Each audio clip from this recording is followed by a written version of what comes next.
bienvenue sur ma chaîne La Bibliothèque d'Emilia. Aujourd'hui on se retrouve pour un saga en série, cette série de vidéos que je fais une fois que j'ai terminé une saga pour vous livrer mes impressions à chaud sur la série sans spoil et pour peut-être vous donner une idée de si vous avez envie de commencer la série, continuer ou tout simplement passer votre chemin puisque c'est pas forcément peut-être votre genre.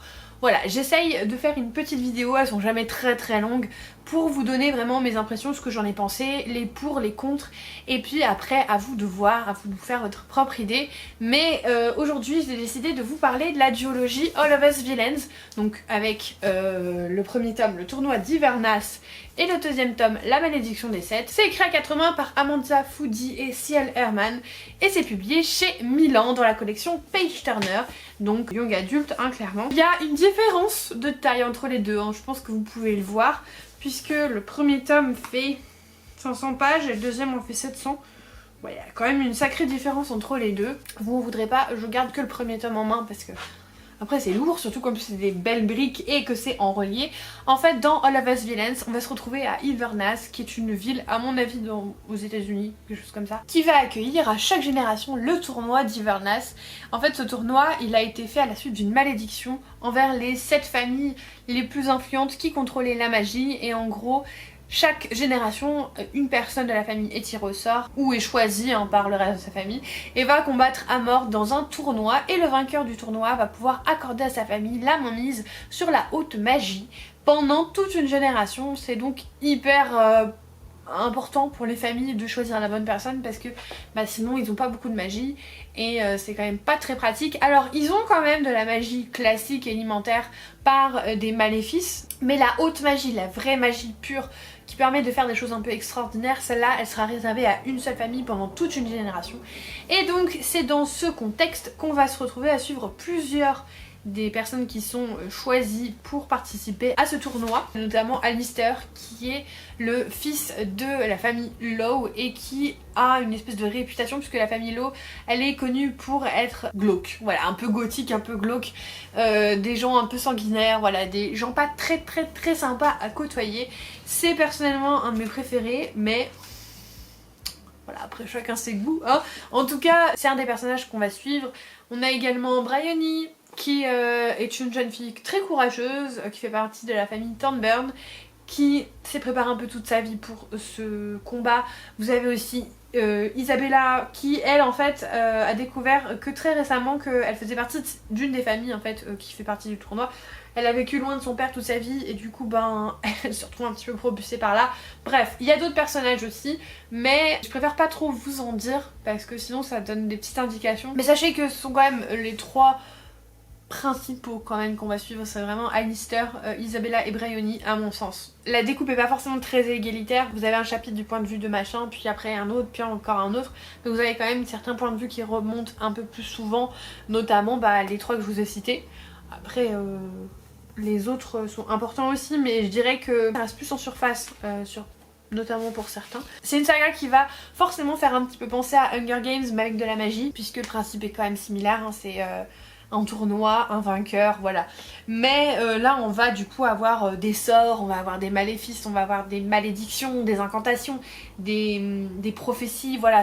Tout ce genre de choses que j'aime beaucoup, et du coup les deux combinés, moi j'ai trouvé que ça a hyper bien marché. Ce tome 1 a été une réelle surprise, c'est-à-dire que je l'avais même pas sélectionné parce que je sais pas, il m'avait pas tapé dans l'œil. Pourtant le résumé en fait était clairement pour moi, mais je sais pas, il m'avait pas tapé dans l'œil. Et j'ai lu des retours excellents dessus. Ce qui fait que pas longtemps après sa sortie, je pense 2-3 semaines après sa sortie, je me suis retrouvée en librairie, je l'ai acheté et je l'ai commencé le soir même, ce qui est très rare, et je l'ai dévoré. J'ai vraiment adoré ce premier tome, je l'ai trouvé hyper bien construit, très dynamique, avec des personnages différents qui apportent différentes textures et différentes interprétations à toute l'histoire en fait qui se passe, et j'ai trouvé trop bien. Alors oui c'est un peu young adulte, mais moi ça m'a pas du tout dérangé, j'ai tourné les pages à une vitesse folle. Et du coup quand le second tome est sorti, celui-ci, j'avais hâte de le découvrir parce qu'en plus c'est une duologie, donc c'était une fin, et je me disais chouette, je vais pouvoir terminer une saga, en plus une saga que j'aime bien. Je lui avais même laissé, vous voyez là, un emplacement pour que les deux tomes se mettent, et je vais vous dire que je vais pas garder cette saga. Alors pourquoi ? Parce que ce deuxième tome m'a beaucoup déçue. J'ai trouvé que ce tome 2 était long, qu'il y avait les 200 premières pages qui servaient pas à grand chose.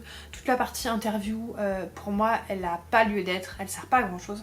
Alors après, ça se remue un peu plus, on repart sur la malédiction, on repart sur les combats, on repart sur des choses un peu plus tangibles et un peu plus rythmées, et du coup ça m'a un petit peu happée. Mais le tome 1 avait été tellement une bonne lecture que du coup ce tome 2 fait un petit peu office de réchauffé et de ouais. Donc c'est un peu dommage. Ce qui est bête, c'est que la fin est top, vraiment. Alors la fin fait mal, mais la fin est top. Donc c'est dommage, mais je pense que en y repensant maintenant, ce sera pas une de mes sagas préférées de tous les temps et c'est pas une saga que je vais relire, donc je vais pas la garder. C'était quand même une bonne lecture, hein. Je critique, mais en vrai c'était une bonne lecture. La seule chose au-delà de la lenteur qui m'a un petit peu gênée, c'est que j'ai trouvé que dans ce tome 2, il y avait des relations amoureuses qui étaient sorties de nulle part. En 3 lignes, ça y est, ils sont amoureux. Et ça m'a laissé très perplexe et en plus je trouvais que ça n'apportait rien à l'histoire. Ils auraient pu faire une histoire d'amitié au lieu d'une histoire d'amour, ça aurait été d'autant plus touchant. Là c'est vraiment, ça sortait de n'importe où et j'ai pas compris et je trouvais que ça servait à rien, donc voilà. Petit point noir, ça m'a un petit peu dérangé. Quoi qu'il en soit, c'était quand même une lecture agréable, je vais pas mentir. C'était quand même une chouette lecture. Et c'est pas une série que je ne recommande pas. Je pense qu'elle est très bien, mais que après le recul de l'avoir terminé, le recul d'avoir lu le tome 1 et tout, je pense qu'elle conviendra plus à des gens qui débutent dans la lecture, qui débutent dans le young adulte. Et bien que par exemple le tome 1 je l'ai adoré, si je regarde un petit peu avec le recul, c'est un petit peu quand même des choses que j'ai déjà lues un peu partout. Comment vous expliquer? Ça m'a vraiment marqué sur le moment, mais maintenant avec le recul et en ayant lu le tome 2, je pense que je vais oublier cette saga au bout d'un moment. C'était bien, mais c'était pas exceptionnel. Et du coup, ben, vous le savez, hein, j'ai pas des bibliothèques extensibles. Donc je pense que je vais m'en séparer. Pas tout de suite, parce que quand même, j'avais bien aimé le tome 1. Mais je vais m'en séparer. C'est juste qu'en fait, je pense que je suis restée sur cette impression tellement bonne du tome 1 que le tome 2 m'a déçue. Ce qui fait que à terme, ben, je suis un peu déçue sur la saga, mais c'était quand même bien.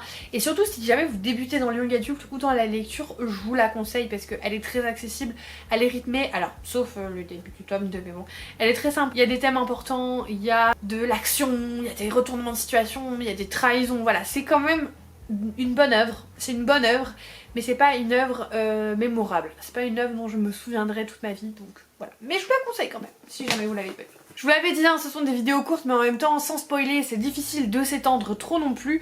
Si jamais vous êtes arrivé à la fin de cette vidéo, n'hésitez pas à mettre un petit emoji bague, puisqu'ils ont des bagues de sort et du coup ça s'y prête parfaitement. Et puis je vous remercie de votre soutien vidéo après vidéo. Je sais que ces vidéos là sont pas forcément les plus vues, mais par contre j'ai des super retours de certains d'entre vous, donc ça me fait très plaisir et ça me motive d'autant plus à les continuer. Donc merci à tous ceux qui passent par ici. Et puis si vous n'êtes pas encore abonné, n'hésitez pas à le faire, mettre un petit commentaire et un pouce en l'air. Un grand merci d'avance. Et comme d'habitude, en attendant la prochaine vidéo, je vous souhaite de merveilleuses lectures et je vous fais des bisous.